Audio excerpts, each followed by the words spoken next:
itinerary because we were going to travel into Israel. That was the final country that we were stopping in. And I said, well, the airport, it'll open up. It'll open. Just give it a little bit. It'll open back up. Because I was thinking when he said that Israel was getting rockets, Israel, for those that know Israel, Israel does get rockets just about every day or so. You know, that Hamas will lob a few rockets into Israel. The Iron Dome takes care of them. That's what I thought was happening. And they said, no, no, no, no. No, this is very different. Hamas terrorists have broken into Israel. They have broken down the fences. They are paragliding in. They have sent 5,000 rockets into Israel. And I was like, oh, okay. So the delegation, we did have to divert, and we went on to Bahrain, which was on our schedule. We spent a day there visiting with leadership in Bahrain. And from there, we were supposed to go to Israel. And we were not being allowed to travel into Israel. They had closed down the borders. The airport was closed to us. There were still some flights going in and out. And so we moved on to Jordan. And we met with King Abdullah in Jordan and talked through the situation. And you could tell he was very, very agitated with what was going on. In Jordan, a huge percentage of their population are Palestinians. So it was a little tenuous for the king in Jordan. So we had a discussion there, and we decided as a group that we would proceed on into Israel, come hell or high water. It was really important that we, as a delegation from the United States of America, make sure that we went to Israel and stood shoulder to shoulder with the Prime Minister and the leadership of Israel. So there was no doubt on the international stage where America stands. And America stands with Israel.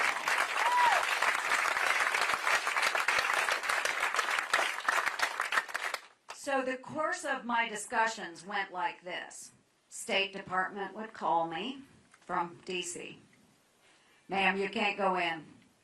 We can't support you on that. You can't go in. You're not going to do it. Me. I'm going in.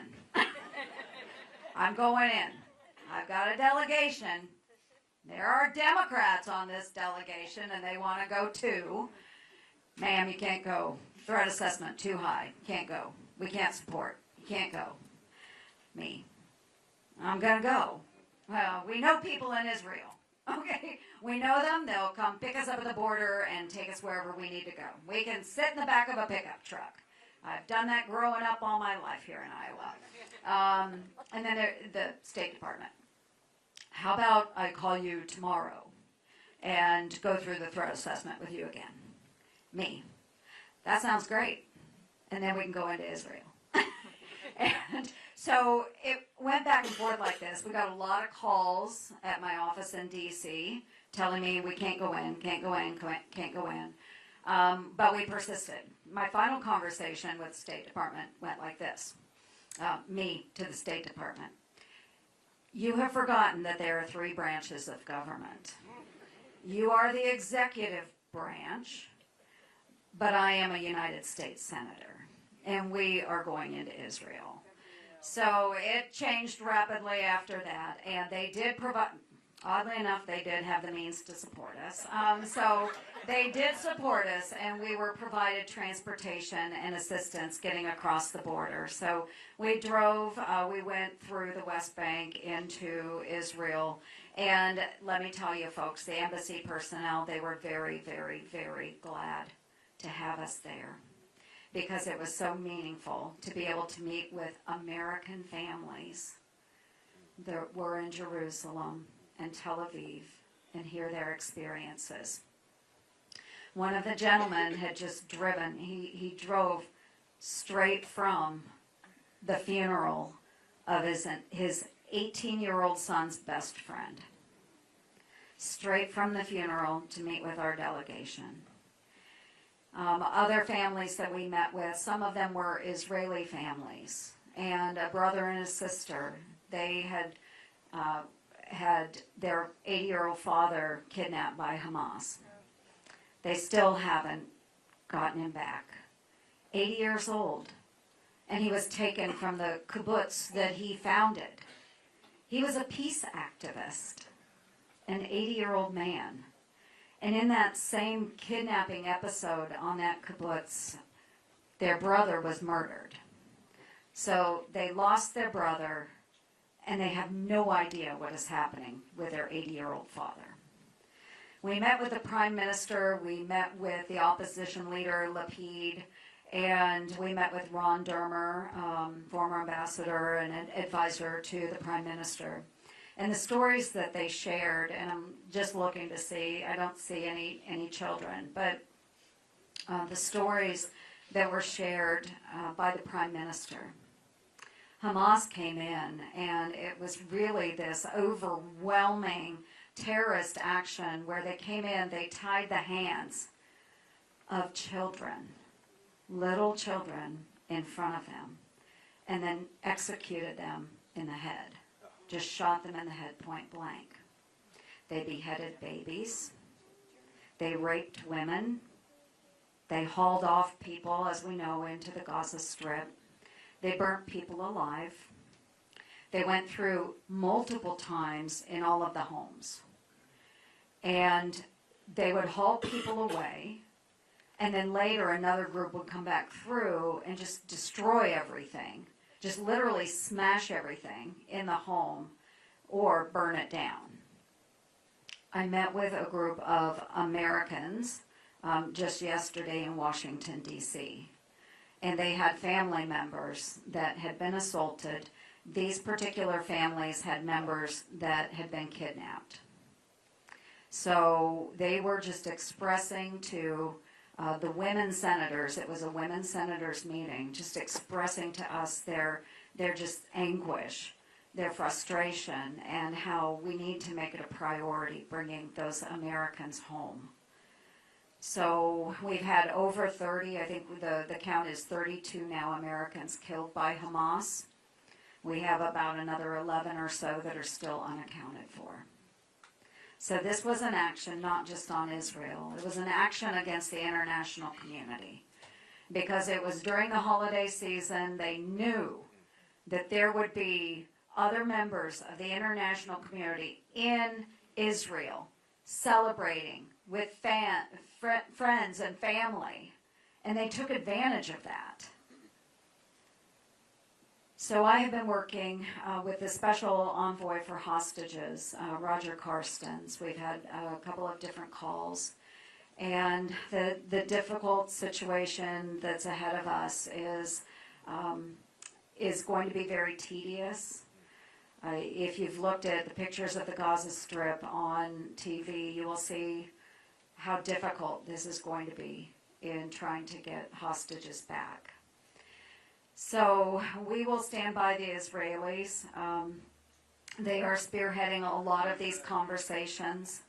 And it's just incredibly important that we continue to push the administration to do all they can to assist these families and Israel.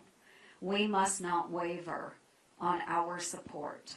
And we must not allow some of these abhorrent protests that are going on across the country. We must not allow them to resonate within our communities. Okay? We can't.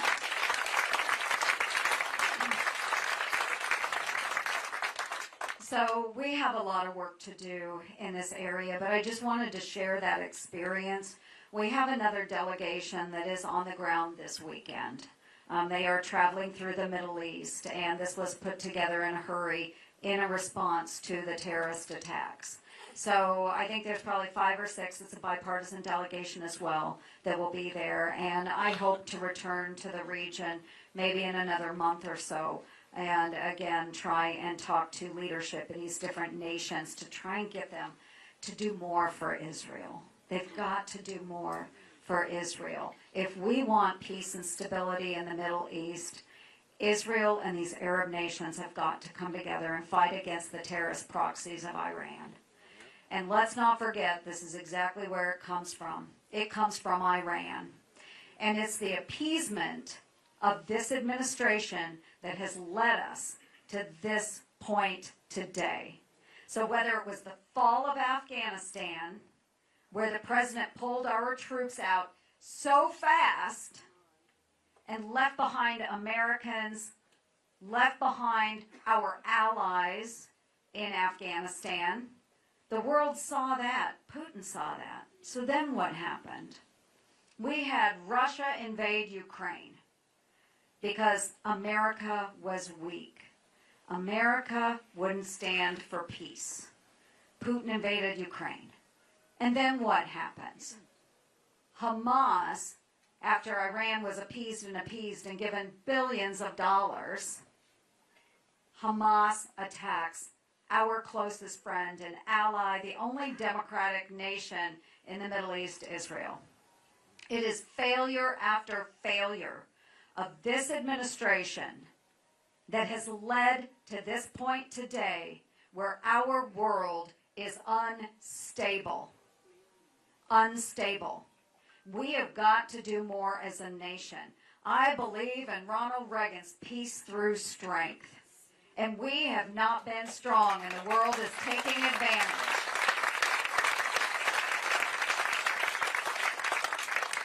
And folks, I know here in Iowa, we get it.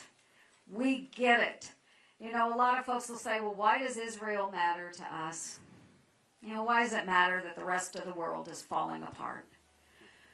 Because when that world keeps crumbling and keeps crumbling and keeps crumbling, it hits our shores. So Iran, who is funding, 93% of the funding to Hamas comes from Iran. 100% of the funding to the Palestinian Islamic Jihad comes from Iran. They also fund the Houthis. They fund Hezbollah. These terrorist proxies and Iran, they're out there chanting, death to Israel. What else do they chant? You all know it. You all know it. So they're not going to stop with Israel. Iran has bigger plans, folks. They have bigger plans, and we can't allow that type of authoritarian regime to send their terrorist proxies to our shores ever again. So we need strong leadership. We need strong leadership in the White House. And right now we are witnessing probably the weakest administration, at least in my lifetime. Maybe for many of you it has been your entire lifetime as well.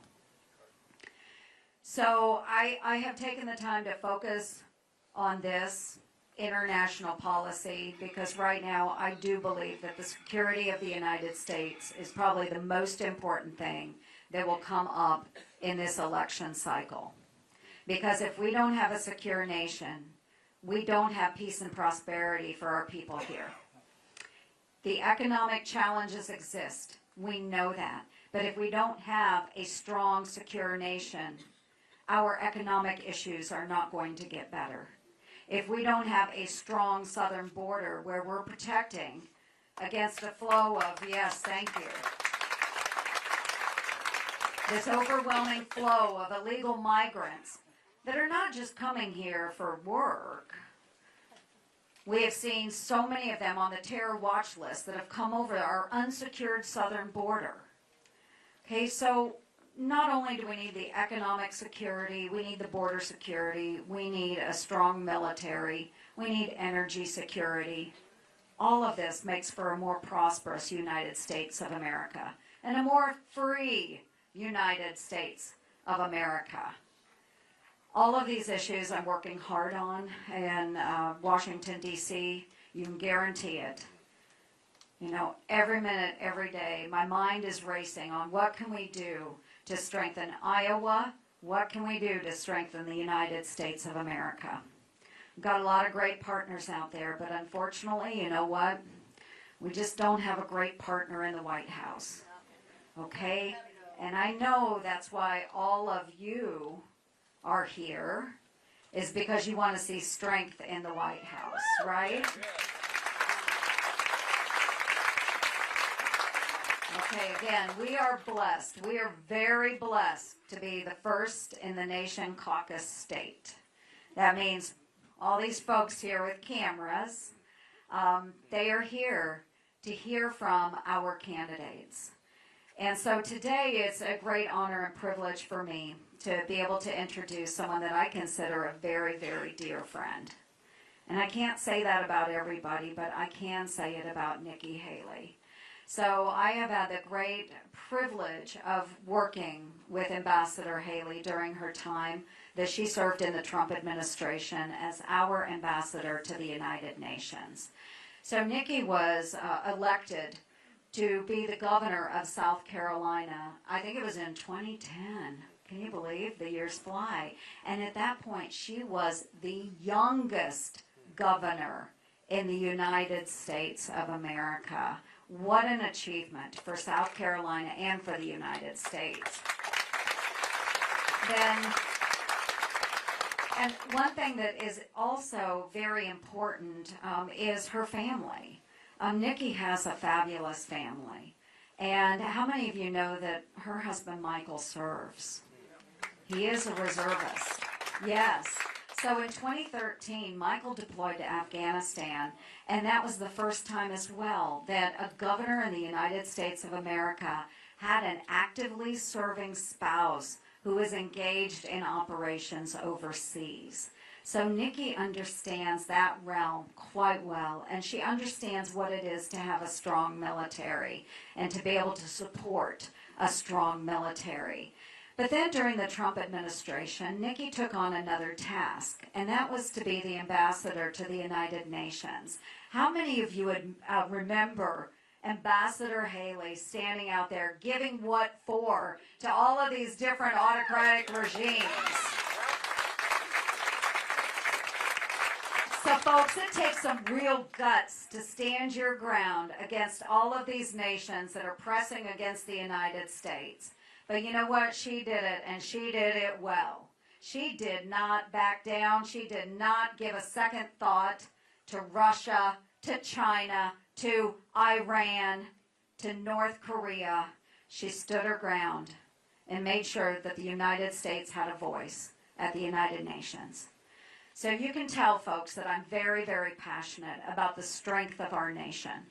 I am very passionate about it, not just because I've served, not just because my daughter is serving now, but because, again, if we do not have a strong and safe nation, none of us will prosper. None of us will prosper. We will not.